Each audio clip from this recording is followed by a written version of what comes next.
What's good, Gray Gang? We're here today. We're at a pond, and today we're actually gonna... Oh, man. He's already hung up my rod. Bruh, get out of my way. You're stepping on my rod. I just got here. But today we're gonna be talking about the forgotten bass fishing bait. And that Dude! What are you doing? Biting my pants. And these are my stretchy pants, too. You trying to start something with me? Guys, comment below. I don't even know what kind of breed this dog is. Like, he's trying to bite me. He's super friendly. Possibly a pit bull. I'm not a dog breed specialist, but comment below. What is this guy? He's a nice dog. Oh, yeah, man. But back to the video. The forgotten bait we're going to be talking about is a spinner bait. Now, it's not forgotten by all fishermen, but it is forgotten by a few. And I'm going to talk about that as soon as we start fishing. Dude, you're biting my line. Let go. I may lose a fish because of you. This dog's insane. If I lose a 10-pounder, it's because of him. He bit my line. Dude, he's gonna try to eat the spinnerbait. This dog is crazy. He's like a ginormous dog, but he's like, look, I can beat him up easy. Get down to the ground. See? He's done for. I'm putting him in a submission hold, but he's trying to break. He's really friendly. He's just like, he's not that smart. But as of right now, if you're not in the grade, this dog just tackled me.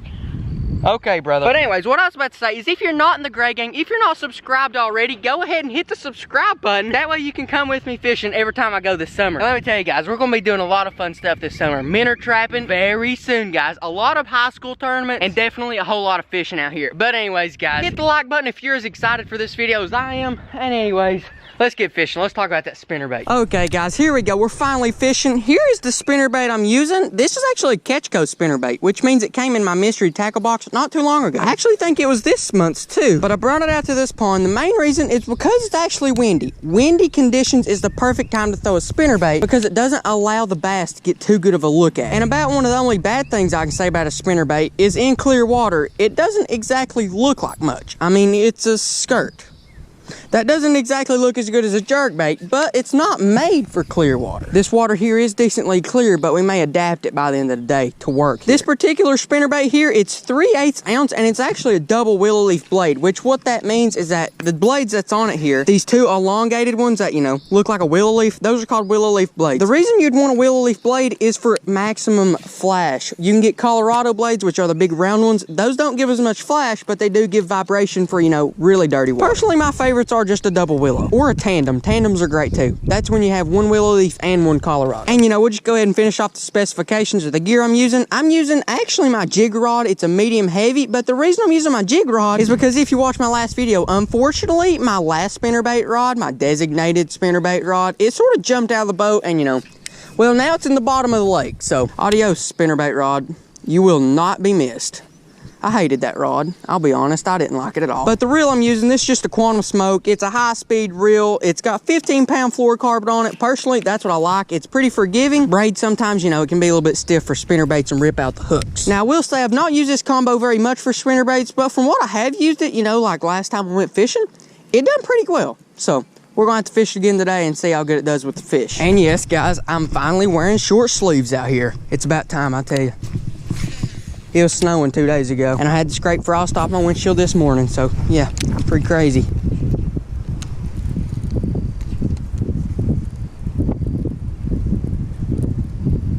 Oh, there he is. First fish of the day. This water's ultra clear, guys. Like, oh my goodness. I bet you can see that bass way down there, can't you? This water's ultra clear. And I'll be honest, this is not ideal for a spinnerbait. You want a little bit watercolor for the spinnerbait. But today, guys, we're just going to have to deal with it. And just real quick, as I'm about to release this fish, how I was saying, I'm not exactly sure how this rod's going to do with the fish. What I meant by that is how good is the hook going to set in the fish and not rip out his mouth? Because as you know, sometimes whenever you set the hook and maybe your rod setup's not right or something like that, it will actually rip a hole in the fish. With this fish here, you can actually see that, you know, the hook set was good, the barb came all the way through, and it didn't rip his face open either, which means he wasn't going anywhere soon. I have to bring it back, push it through the barb, and that, you know, from what I've saw so far, that rod is like, you know, it's a good spinnerbait rod. From what I can tell, I've only caught about 20 fish off of it so far with a spinnerbait. It may take a few more to figure it out though. Pretty good, working good for me. That fish, I threw it right up there on the bank, cranked it about 2 times, he came out and he snatched it. He didn't care to chase it either, so I may want to speed up my retrieve and maybe try to get some reaction strikes out of these things.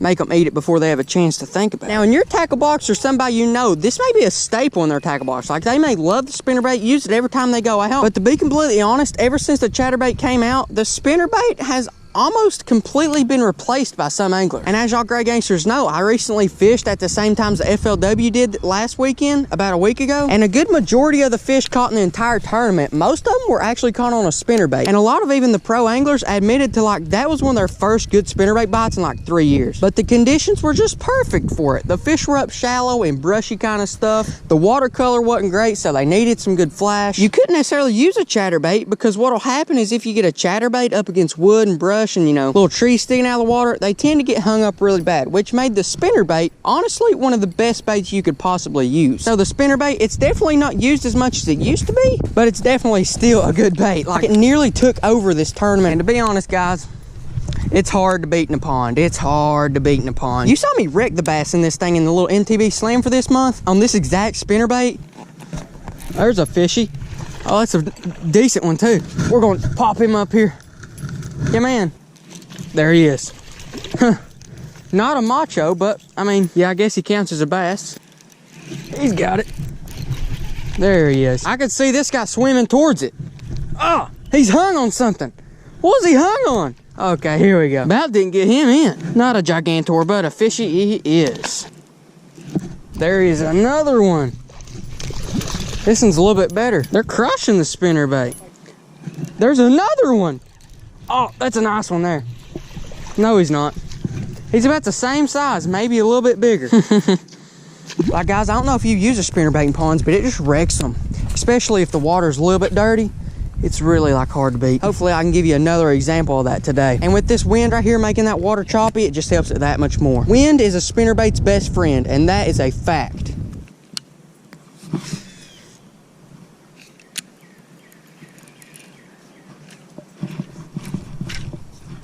I'll be honest, guys, I may just broke this spinnerbait off.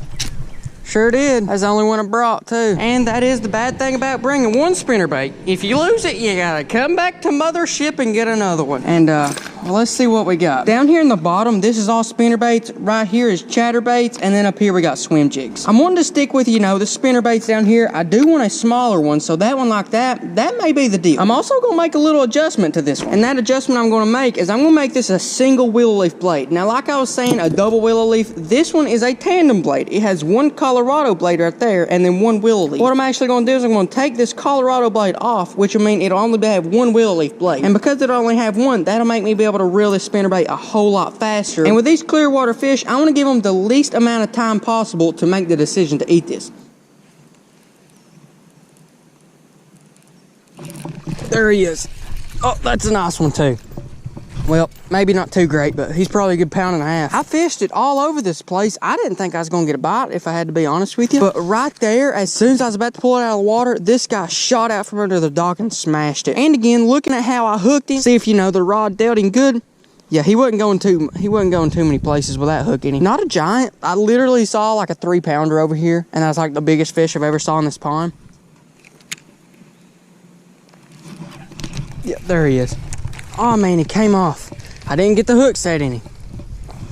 That's the first lost fish I had on this rod, and the problem was that I didn't get the hook set in him. I'm honestly going to say the reason is not because I didn't necessarily set it hard enough on the rod, or maybe the rod's not stiff enough. What I'm actually going to blame that on is that the fish was so small. So whenever you find that you're losing a lot of fish, or maybe whenever you get them up, the barb's not way in, either one, you're not setting the hook hard enough. Two, your rod isn't stiff enough to, you know, actually pull in with your hook set. If you have a real flimsy rod, even if you set it hard, your rod's going to bend and forgive and won't necessarily set the hook. And three is the fish can be so small, and that's actually what I'm thinking here. Whenever a fish is so small that you can't set the hook, what happens is, even though you set the hook good, instead of the fish staying in the same spot and the hook piercing through him, the whole fish just comes towards you and the hook doesn't get penetrated. But if you're noticing that your hooks aren't getting set good enough, think about those three things, and most of the time it's going to be because you need to really set the hook a lot better.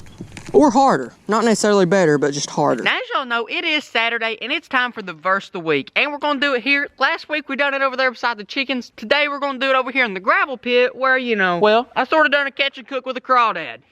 It did not taste the best, I promise. But anyways, this week's verse of the week is coming out of Mark. And it's coming from chapter 3, verses 1 through 6. Now, because that is quite a few verses, I'm just going to sum it up to you. Okay, so it is a Sunday. Everybody's going to the synagogue, including Jesus. This was Jesus' heyday, performing miracles and stuff. But while he was out at the synagogue, he actually met this guy who, his hand was deformed and stuff. So, Jesus being Jesus, he performed one of his miracles. The dude's hand was perfectly fine. But at this time, with the religious leaders, there was some pretty crazy rules. Like, you couldn't work on a Sunday, but to their definition, work was like anything different. Like me right now, I'm holding up a camera having fun, that would be work. If a dude went out to feed his chickens, it was work. If I reach down and pick up this stick, hey, that's work. I can't do that. And to say the least, whenever the religious leaders saw Jesus heal a man on Sunday, they did not like it. That is the system that is broken. Now, what this story shows us is that God will use your situation to fix the system that created. And so, like I was saying, how the religious leaders was mad and all that stuff, that was the system. The situation, on the other hand, was the crippled man and how he performed the miracle. The miracle was the situation, and God used that situation, turned it around about 3 times, and fixed the system that was broken by the religious leaders. Now, as y'all know, those rules, they don't apply to us right now. But here's something that does apply to. Let's say you're at school. Oh, wow.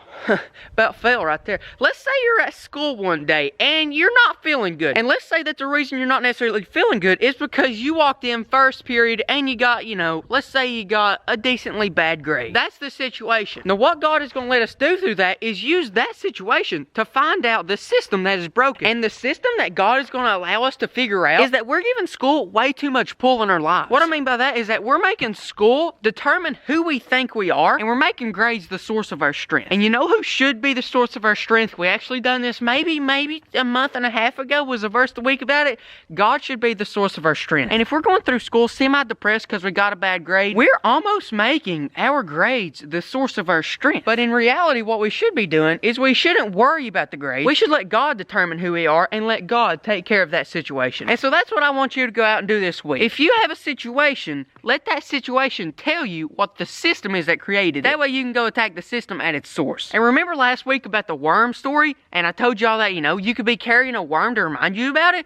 Did y'all actually do that? I want you to go down in the comments and tell me, how many of you guys actually started carrying a worm after I talked about it? Because, hey, right here, right in my pocket. Let me find it here. I've still got that worm. That little net bait finesse worm and table rock red, that's the one I carry. What do you carry? But anyways, Grey Gang, if you want some merch, you already know where to get it. We got camo hats. We got SSOG hats. Somebody asked me what SSOG meant, and it stands for Signature Series Original. What's up, Grey Gang? Thanks for watching an episode of Kendall Gray Outdoors. If you liked it, go down, hit the subscribe button, turn on your notifications. It helps out Kendall. Also, another thing to help out Kendall, buying some merch from him, like this hat here. You can go to kendallgray1.com/shop. Tune in next time to see an awesome another episode.